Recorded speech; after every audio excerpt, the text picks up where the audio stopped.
Yes, here we are, speedrunning one of the most optimized speedruns in the world with every mistake killing you, otherwise known as Super Mario Bros. Just looking at the leaderboards and how close even the top 100 times are really shows the efforts and precision that goes into this run, and I decided to try to emulate those people for 1 week. Here's what happened. So for day 1, I found a tutorial by Cosmic which teaches how to beat Super Mario Bros. In under 5 minutes. I decided to spend my first day going through this tutorial so I could practice the strategies, but before that I started warming up because I hadn't played this game in years and I wanted to get a better grasp on the movement, and the movement is interesting. It's very different from Mario Maker, which is what I was more used to, and is a little less tight. Still, you just go ahead and you kind of get used to it. After that, I started learning 1-1. It's a very simple level, but also has a little bit of optimized movement. It basically just requires jumping at the right time and then going in this pipe to go to the subworld. Then you have to do a set of precise jumps to get into the pipe without losing any speed. I got better the more times I did it and the more I became comfortable with Mario, but it's a pretty hard thing to do. Then the next problem was the stairs. They can just be awkward and very easy to press A at the wrong time, making you stop for a second. This was just another thing that would come naturally with playing though. 2D movement is just very precise. Next in 1-2, we start out with a little bit of simple movement before getting to this moment. Here we have a very precise jump where you have to short hop over this Koopa at a precise place and then jump over the 2 Goombas. I had some trouble with accidentally doing a big jump at first, but I learned I could slide my thumb from the run button to the jump button and then off the jump button like I do in Smash for short hops. This made this technique a lot easier for me. The last hard trick of this level is to jump off the end of this pipe so you don't hit the piranha plants and also don't waste any time waiting for them.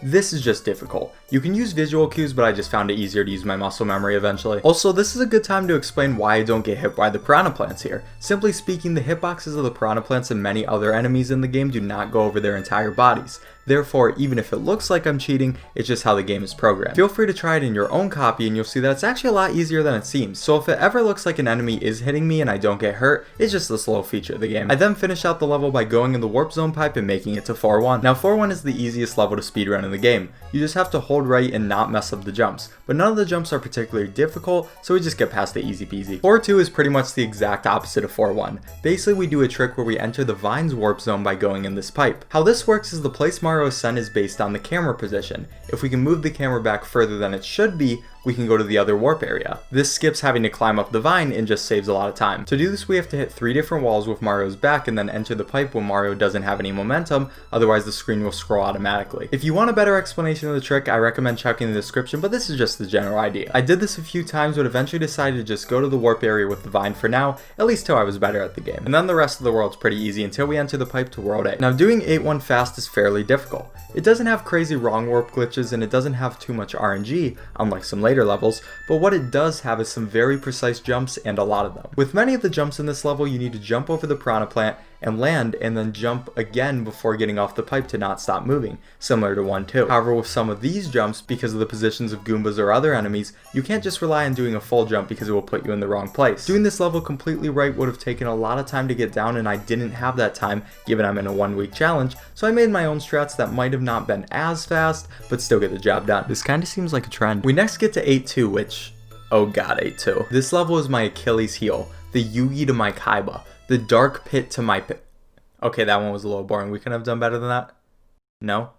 Alright then. Now this level, it's just hard. I have no better explanation than that. If you see the world record, they do strats like this, and this, and this, but I ended up doing this, and this, and this. Yeah, and that's it for day 1 because I'm lazy. So before day 2 started, I actually practiced a little bit of 8-2 just to get a little better. I know, go me. Now I noticeably wasn't the greatest at 8-2 you could say, but hey, we'll get better as we play more, right? And then we get to 8-3, which is certifiably terrible. At least for me at first. So usually if you're on a good run, you'll be able to tell the patterns of these hammer bros based on the frame rules. Oh, I should probably explain frame rules, shouldn't I? So for a brief explanation of frame rules, basically every time you enter a new level, the game will delay for a varying amount of time. The delay is waiting for a counter that loops every 21 frames, or about 0.35 seconds. Hammer Bros patterns are based off of these frame rules, so if you're good, you kinda just already know what they're gonna do. Now I am not good, and I will not know their patterns. Pretty much ever. I probably should have also watched some more tutorials and maybe I could have learned a little bit more than I already knew, but I decided to play it my way. I was antsy to do some runs, okay? My plan to begin was to always jump on the highest platform for these hammer bros, so I had the ability to jump over them even if they were up there. And then I would also just always try to jump over these guys and hope they wouldn't try to jump as well. Yeah, I wasn't putting myself in the best position ever, but either way, with enough luck, we could make it through, and hey, I had to eventually win, right? Then we finish out the run with 8-4, and it's even scarier than I remember as a kid. Actually, I don't know if I ever beat this game as a kid. So in this level, you basically have to go through a few pipes to get to Bowser. We start off running and then do one big jump that I like to fail a lot and enter the first pipe. Hit a hidden block and get to the second pipe, dodge some fish and get to the third pipe, swim and dodge some bloopers and underwater fire to get to the fourth pipe, and then finally get through Bowser, but not before dodging a hammer bro right before him. And there are no backup power-ups in the entire level. Yeah, easy enough, I bet we can finish a run today. And that's when I went insane. I spent the next 5 hours playing this game over and over again, trying to beat it just once. And it wasn't even like I was trying to do it deathless or anything, quite the contrary actually. I started getting this 1-up mushroom every time I passed it, which was a lot because 8-2 is terrible and I just couldn't complete a run. By the way, this 5 hours of losing made me better and it made me learn. I learned safer strategies to not die at certain parts, and I got really good at 1-1. I also started getting this fire flower so I could just kill these hammer bros instead of having the run die, but it still took me 5 hours to complete the run. But hey, it's a sub 9 minute time, so that's not too bad, right? Yes, it actually is that bad, and that's why on day 3 I needed to improve this time, because that's the freest time save ever. Now I pretty much use the exact same strategies I had before for getting my last PB, with the exception of trying to get my fire flower before 8-3, because getting power-ups while trying to kill these hammer bros is very slow and can result in death. I was happy that this time it took me less than an hour before getting my next PB, where I saved more than 2 minutes. Then I was like, let's go for a run where I get no power-ups because that's the natural progression, right? Bad idea. Terrible idea. I do not like that idea. And I ended day 3 without even getting to Bowser again. But you know, Super Mario Bros. Is hard. Now day 4, what can I say about day 4? Well, let's start out with explaining that I actually practice, and that was clearly shown on my stream, just not in my actual runs. Speedrunning for whatever reason is so much easier in practice than it runs. Now it's probably because practice is a controlled environment and it's okay to mess up, along with the fact that you won't have to possibly restart your entire run if you fail, but I digress. Now in day 4, I still hadn't learned any strats that were too much better than the ones that I was using before. See, my plan in the beginning was to start off with some runs and then learn the fast strats with 1 or 2 levels each day, but that plan didn't really come true. How could I do the harder strats when I'm not even close to being good at the current ones? I had to choose between completing runs and making smaller time saves, or practicing strats that had a larger potential to save a lot of time, but possibly never get a run going. It's hard, but I chose the first option. Maybe if I had more time than a week to do this, I would have done something else, but this is what the challenge entails and I'm okay with that. But that doesn't mean I won't still die to some hammer bros. Are you crazy? Now through all my attempts in practice and learning, I was able to make 0 progress today. Yep, I didn't even PB. Oh yeah, I also took day 5 off. Day 6 though. Day 6 felt good.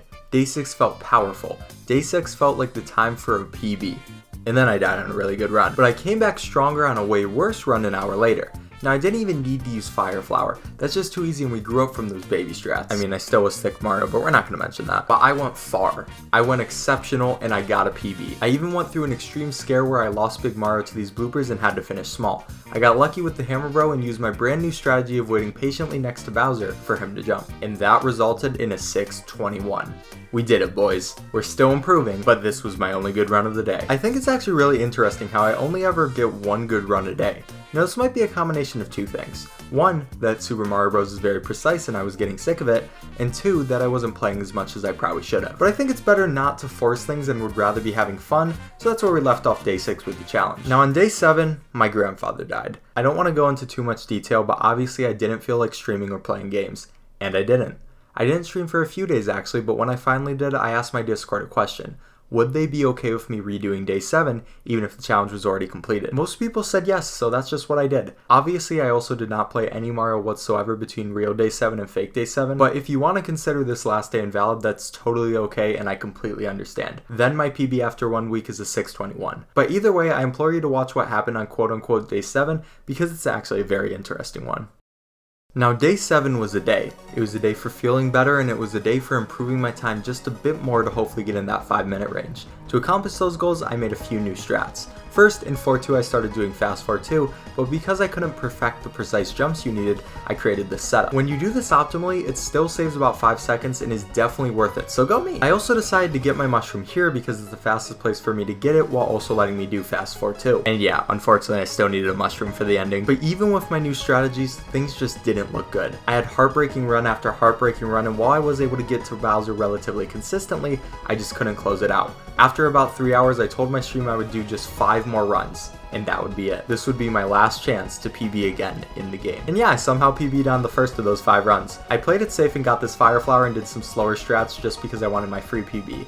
It was pretty sad because without doing these things, I definitely would have gotten the 5-minute time, but I ended up with a 6:08, even though I split it the wrong time. But I guess on the other hand, if I didn't do those safe strats, I might have just never PB'd at all. Still a good improvement though, so I was able to retire the run with my head held high. So that ends the week-long challenge for speedrunning Super Mario Bros. Any percent.